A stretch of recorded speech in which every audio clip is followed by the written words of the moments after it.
O amor é paciente, é benigno. O amor não arde em ciúmes, não se ufana, não se ensoberbece, não se conduz inconvenientemente, não procura os seus interesses, não se exaspera, não se ressente do mal, não se alegra com a injustiça, mas regozija-se com a verdade. Tudo sofre, tudo crê, tudo espera, tudo suporta, o amor jamais acaba. A parte A do versículo 8. Amém? Esse texto é, sem dúvida alguma, um dos textos mais conhecidos da Escritura Sagrada.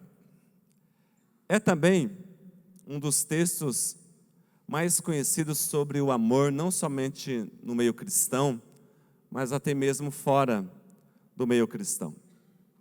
Eu me lembro que há muitos anos atrás, há bastante anos mesmo, em uma das novelas da televisão, havia uma personagem que lia constantemente esse texto de 1 Coríntios 13, mas sem identificar onde estava escrito originalmente, apenas era mencionado por vários capítulos daquela novela. Mas o que me chama a atenção aqui é que Paulo começa a falar sobre aquilo que é prioridade na nossa vida. O que é mais importante para nós, não apenas como cristãos, mas como pessoas, como ser humano. E ele começa a descrever o amor. Mas o que me chama a atenção não é somente a descrição que ele faz do amor, mas a palavra que ele usa aqui. E a palavra nesse texto de 1 Coríntios capítulo 13, para amor, não é a palavra eros, três palavras storge, não é a palavra filéu, que são outras três palavras do vocabulário grego para amor. A palavra que o apóstolo usa aqui é a palavra ágape. E Paulo e outros textos da Escritura Sagrada nos ensinam que ágape não é uma emoção a ser vivida ou a ser experienciada. Ágape é um ato, é uma atitude da nossa vontade. É uma atitude inteligente, proposital. É uma atitude de estima, de devoção, que deseja fazer o bem à pessoa amada ou ao alvo do nosso amor, que não necessariamente seja um sentimento de amor. Ágape, na Bíblia Sagrada e na vida cristã e na vida humana, é o amor em ação, é um amor que age, não é um amor parado, não é um amor inerte, é um amor de atitude e aparece 259 vezes na Bíblia Sagrada. Se uma palavra aparece na Escritura Sagrada uma única vez, nós temos que prestar atenção a essa palavra. Se Deus permitiu que determinada palavra estivesse pelo menos uma única vez escrito na Bíblia, nós teríamos que estar muito atentos a essa palavra. Agora, imagine o nível de importância que eu e você temos que dar a uma palavra que aparece 259 vezes na Bíblia Sagrada, que é a palavra ágape. Romanos capítulo 5, versículo 8, diz: mas Deus prova o seu próprio ágape para conosco pelo fato de ter Cristo morrido por nós, sendo nós ainda pecadores. Na tua Bíblia, ágape deve estar traduzido por amor. Lucas 6,35 diz o seguinte: ágape, porém, os vossos inimigos, fazei o bem e emprestais sem esperar nenhuma paga. Será grande o vosso galardão e sereis filhos do Altíssimo, pois Ele é benigno até para com os ingratos e maus. E 1 Coríntios aqui, no capítulo 13, Paulo nos desafia a sermos incondicional, a termos ágape de forma altruísta, ativa, sacrificial, incansável e de um jeito que não termina. Ágape é um amor sobrenatural e não é algo que qualquer ser humano possa praticar sem o poder do Espírito Santo. Ágape é um amor sobrenatural e é impossível que qualquer ser humano o pratique sem o revestimento e o poder do Espírito Santo. Ágape é uma palavra grega, mas não é da Grécia. A origem de ágape, eu acredito que é no céu, que é em Deus. Tem sua origem no próprio Senhor. E somente esse próprio Deus pode nos capacitar. Ágape é diferente dos demais tipos de amor. O amor terreno, seja ele o eros, o storge, o philos, ou outro tipo de amor grego que é a pragma, sempre será limitado em sua capacidade. Por quê? Porque o amor terreno, ele se baseia em necessidade. Por exemplo, no amor eros, o casal, todo amante, os amantes, o casal, eles necessitam de intimidade, então há uma necessidade ali. No philos, que é o amor da amizade, os amigos precisam de um companheirismo. No storge, que é o amor familiar, a família, os membros dela, eles precisam de suporte, precisam de apoio. Ágape já é oferecido de uma forma livre de qualquer carência. Ágape, ele é estendido por uma pessoa que já teve as suas necessidades, todas elas, sejam emocionais, espirituais, físicas, materiais. Ágape é oferecido por alguém que sabe que o Deus Todo-Poderoso já supriu cada uma das suas necessidades. Eu creio assim, amém? Só quem acredita que Deus supriu as necessidades delas, é que elas podem oferecer o amor ágape. O amor terreno, ele ambiciona por reciprocidade. Nós o oferecemos com a expectativa de que será recebido de volta. O amor não correspondido, ele se esvai com o tempo. Por que as pessoas amam até determinada altura e depois elas param de amar? Porque está oferecendo amor e esperando receber amor em troca. Já o ágape, ele é dado sem essa expectativa de que haverá retribuição. Você simplesmente ama porque sabe que amar é a melhor proposta que Deus tem para a nossa vida. O amor terreno, ele considera o valor do objeto amado. Como assim? Nós escolhemos a quem amar com base em alguma medida de merecimento. Ou seja, nós direcionamos o nosso amor à beleza de alguém, ao poder de alguém, à riqueza de alguém, à inteligência de alguém ou à força física de alguém. Já o ágape, ele se firma sobre aqueles que o mundo considera indigno. O ágape, ele tem olhos para os pobres, para aqueles que são cegos, para aqueles que são limitados, para aqueles que são excluídos, para aqueles que não têm ninguém para amá-los. Ágape olha para além daquilo que em geral é valorizado como amável e resolve amar o que não é amado. Sabe o que é ágape, irmãos? É o modo como Deus nos ama e o modo como Deus pede que nós amemos uns aos outros. E aí, nós olhamos para essa palavra tão extraordinária. Ágape é amor. E naturalmente, ou consequentemente, onde há ágape, há comunhão. Há cuidado e há também encorajamento. E a gente percebe que Paulo, ao descrever o amor que é paciente aqui, em 1 Coríntios 13, Paulo está descrevendo não simplesmente uma característica humana. Paulo está descrevendo um ser. Paulo está descrevendo uma pessoa. João, um outro apóstolo da Escritura Sagrada, disse que Deus é amor. Então Paulo está descrevendo aqui o seguinte: Deus é paciente, Deus é benigno, Deus não arde em ciúmes, Deus não se ufana, Deus não se ensoberbece, Deus não se conduz inconvenientemente, não procura os seus interesses, não se exaspera, não se ressente do mal. Deus não se alegra com a injustiça, mas se regozija com a verdade. Tudo sofre, tudo crê, tudo espera, tudo suporta. Deus jamais acaba, amém? Deus jamais acaba. Sabe o que é comunhão? Comunhão é ágape na ordem certa. 1 João capítulo 4, versículo 19 diz: nós amamos porque Ele nos amou primeiro.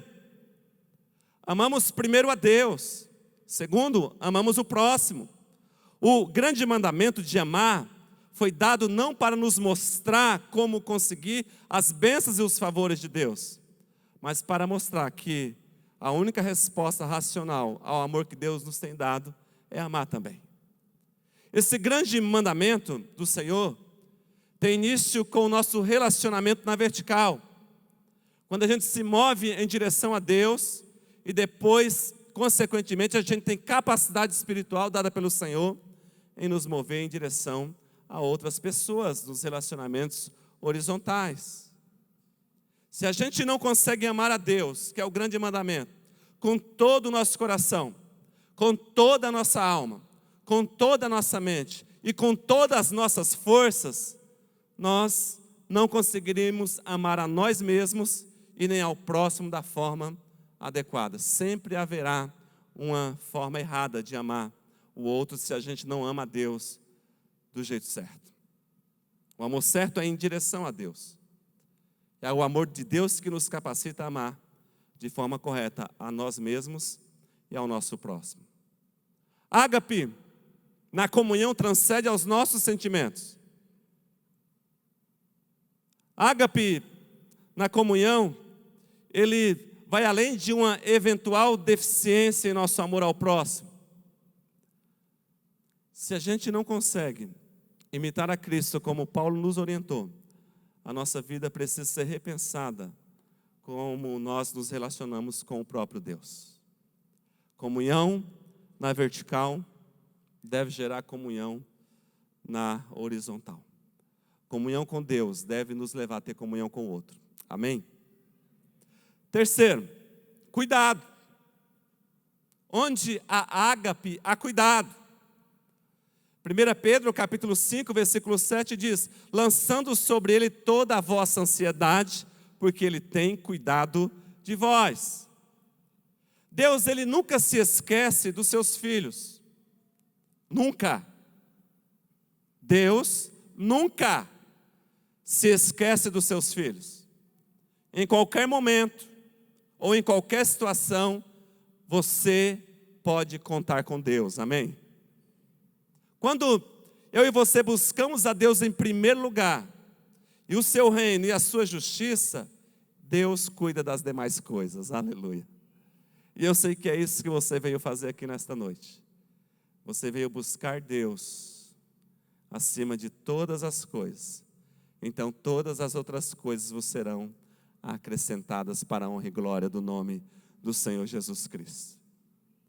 O cuidado que Deus tem com cada um de nós é uma verdade enfatizada na Escritura Sagrada. Salmo 37:5 diz: entrega o teu caminho ao Senhor, confia nele e o mais ele. Salmo 40:17, mas eu sou pobre e necessitado, contudo o Senhor cuida de mim. Oh, aleluia. Tu és o meu auxílio e o meu libertador, não te detenhas, ó meu Deus. Mateus 6:26, olha para as aves dos céus. Deus cuida de você, Ele é o teu provedor nesta noite. Quando o povo de Israel caminhava pelo deserto, havia nuvem durante o dia e a coluna de fogo durante a noite. Deus cuidou do povo de Israel desde que saíram do Egito até o dia determinado pelo Senhor. Deus cuida de você, amém? Por isso, cuidado. Mas por que é que Deus cuida? Deus cuida porque nos ama. Deus cuida porque nos ama. No livro de Daniel, capítulo 9, versículo 23, diz que o anjo aparece a Daniel e diz assim: olha Daniel, desde o primeiro dia que você se propôs a orar, eu já saí com uma resposta, porque você é amado. Por que é que Deus ouve as suas orações?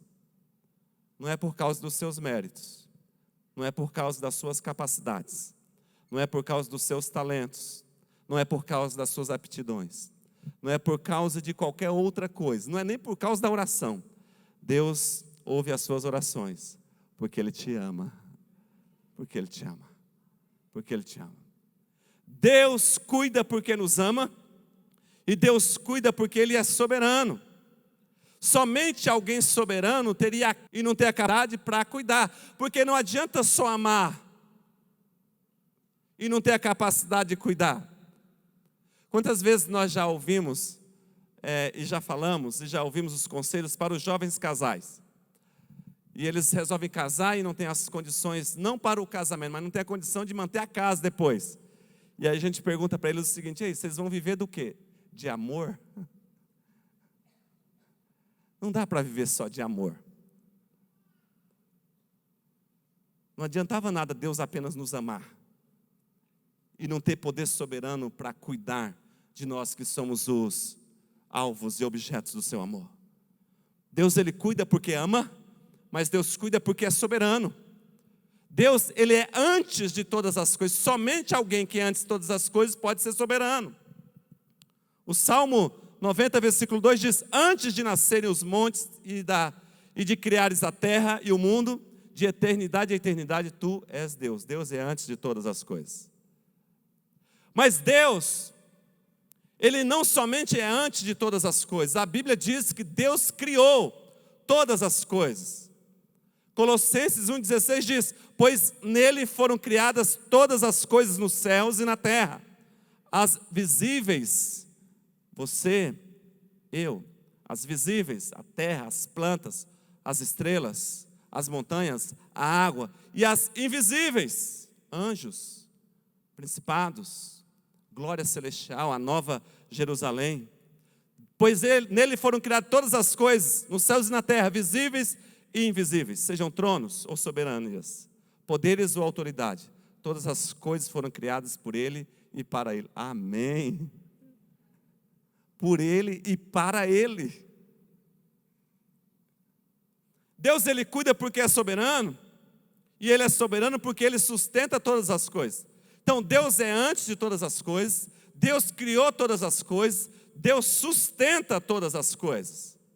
Hebreus capítulo 1, versículo 3 diz: o Filho é o resplendor da glória de Deus e a expressão exata do seu ser, sustentando todas as coisas por sua palavra que é poderosa. Aleluia. Deus também está acima de todas as coisas. Salmo 97, versículo 9. Pois tu, Senhor, és o Altíssimo sobre toda a terra, és exaltado muito acima de todos os deuses. Deus também sabe todas as coisas. Isaías 46, 10. Desde o início faço conhecido o fim, desde os tempos remotos. O que ainda virá, digo, meu propósito permanecerá em pé e farei tudo o que me agrada. Deus pode todas as coisas. Jó 42, 2. Jesus olhou, Mateus 19, 26, desculpa. Jesus olhou para eles e respondeu: para o homem é impossível, mas para Deus todas as coisas são possíveis. Deus possui todas as coisas. Salmo 24, 1 eu li no começo. Do Senhor é a terra e a sua plenitude, o mundo e o que neles vivem. Deus é rei sobre todas as coisas. Teus, ó Senhor, são a grandeza, o poder, a glória, a majestade e o esplendor, pois tudo o que há no céu e na terra é teu. Teu, ó Senhor, é o reino, tu estás acima de tudo. Aleluia. Deus está no controle de todas as coisas. Isaías 14, 24, o Senhor dos exércitos jurou: certamente como planejei, assim acontecerá, e como pensei, assim será. Oh meu Deus do céu. Repita comigo: Deus é antes de todas as coisas,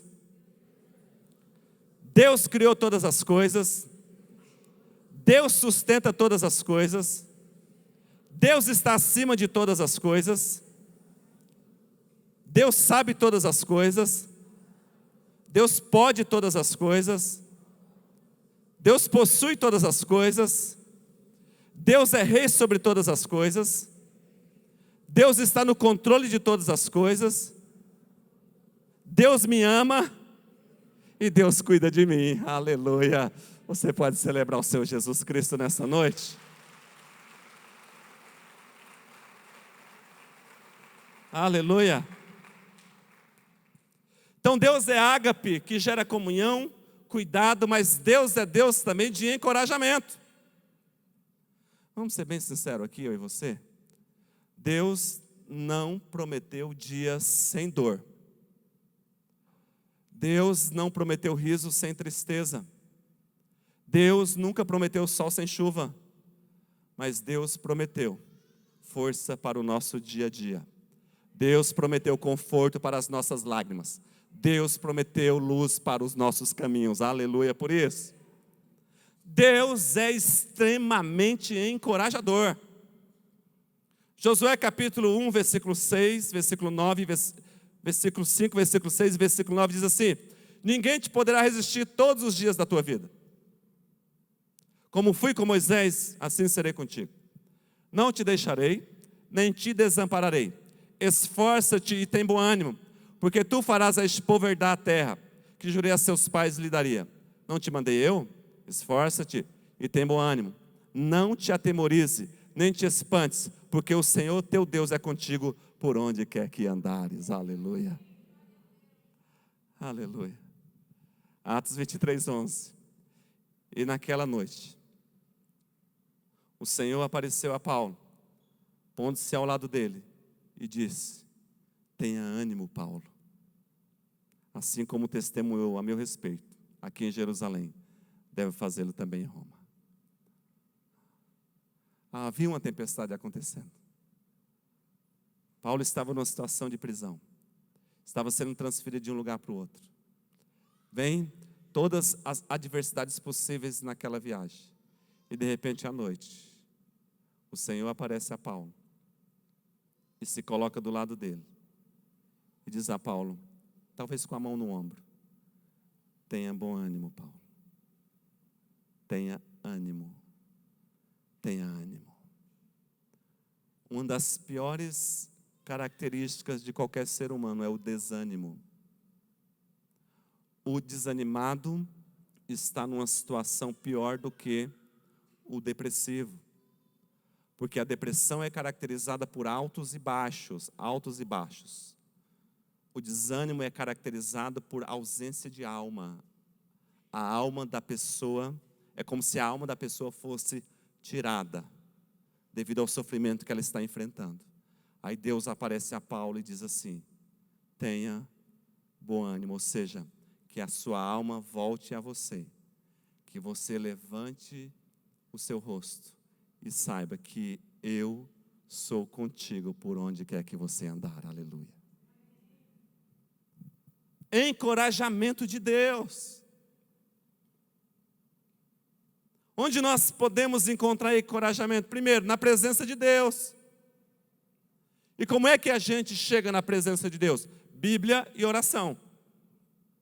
Todas as vezes que eu leio a Bíblia, eu sinto-me encorajado.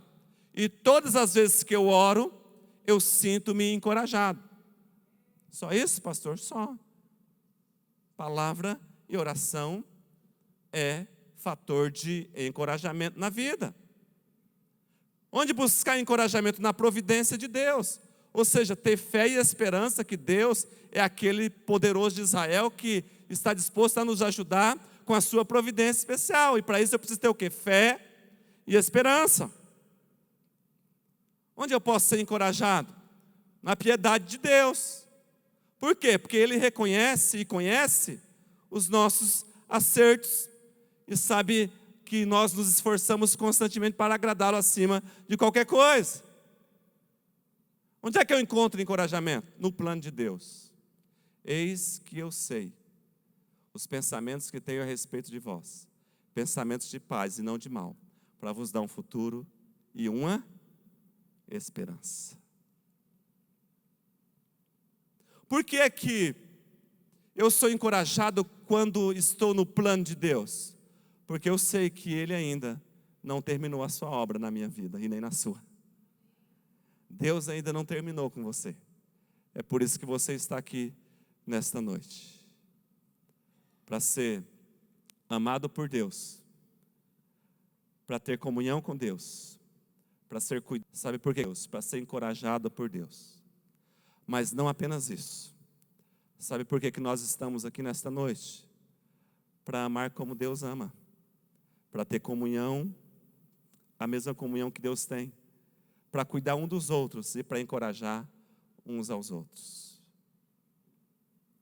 Que nós sejamos imitadores de Deus, assim como Paulo foi, em nome de Jesus Cristo. Amém por isso?